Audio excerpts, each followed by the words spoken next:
Assalomu alaykum do'stlar. Bugun sizlar bilan oddiy sedanni qanday qilib haqiqiy hashamatli limuzinga aylantirish sirlarini tomosha qilamiz.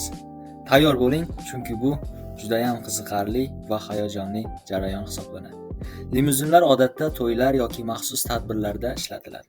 Dunyodagi eng uzun limuzin 30 metr bo'lgan va ichida hattoki mini basseyni ham bor bo'lgan.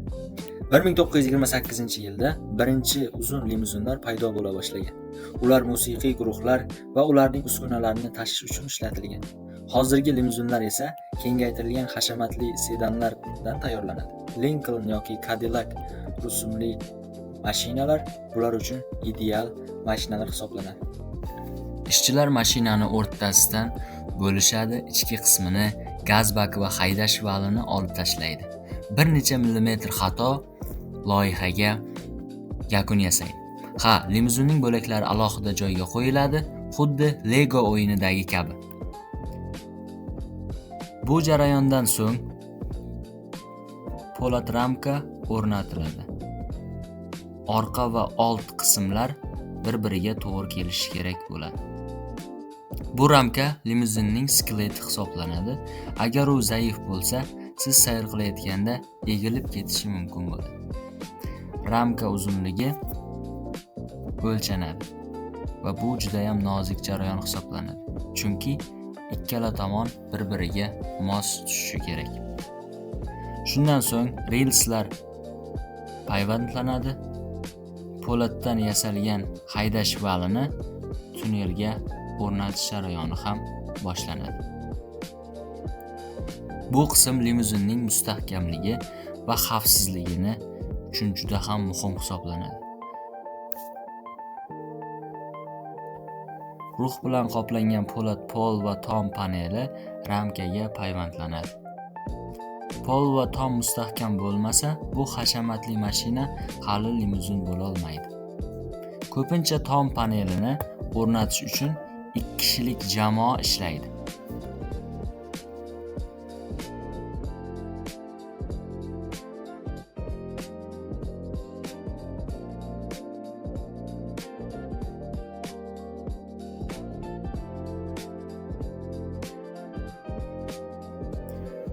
Payvandlash ishlari yakunlangach, charm o'rindiqlar, mini bar, monitorlar hammasi mashinaning ichki qismiga joylashtiriladi.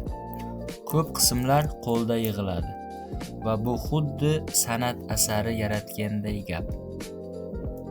Ba'zi limuzinlar ichida disko lampalar ham bor. Disko ham bo'lishi mumkin. Tashqi korpus paneli o'rnatiladi. Xavfsizlik po'lat paneli bilan mustahkamlanadi. Keyin 3 qatlam bo'yoq va 2 qatlam himoya qoplamasi purkaladi. Bo'yash jarayoni juda ham nozik, tiniq rang limuzinning hashamatini oshiradi. Laminatsiyalangan xavfsizlik oynalari o'rnatiladi, vinil tomga joylashtiriladi. Vinil har bir egatga qo'l bilan bosib joylashtiriladi. Har bir detal mukammal bo'lishi kerak. Vinil ustiga krom tasma ham qo'yiladi.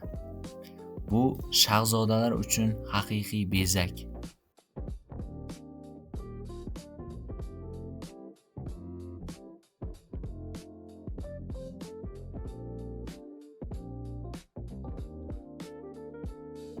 Keyingi bosqichda ustalar mashinaga o'rindiqlarni o'rnatishadi. Ushbu yumshoq o'rindiqlar sayr davomida yo'lovchilarga qulaylikni baxshida etadi. Orqa o'rindiqlar ham joylashtirib bo'lingach, haydovchi orqasidagi boshqaruv markazi elektr tizimiga ulanadi, video monitor va pol qoplamalari o'rnatish jarayonlari boshlanadi. Limuzin ichida barcha elektron tizimlar sinovdan o'tkaziladi. Bunda usta har bir detaliga sinchkovlik bilan o'rganib, LED chiroqlar, musiqiy tizimlar va mini barlar o'rnatilib ko'zdan kechiriladi. Atigi 21 kun ichida oddiy sedan limuzinga aylanadi. Haydash sinovlari va sifat nazorati tugallangach, siz hashamat quchog'ida sayr qilishingiz mumkin. Agar bunday qiziqarli tarjimalar yoqsa, kanalga obuna bo'ling va do'stlaringiz bilan ulashing.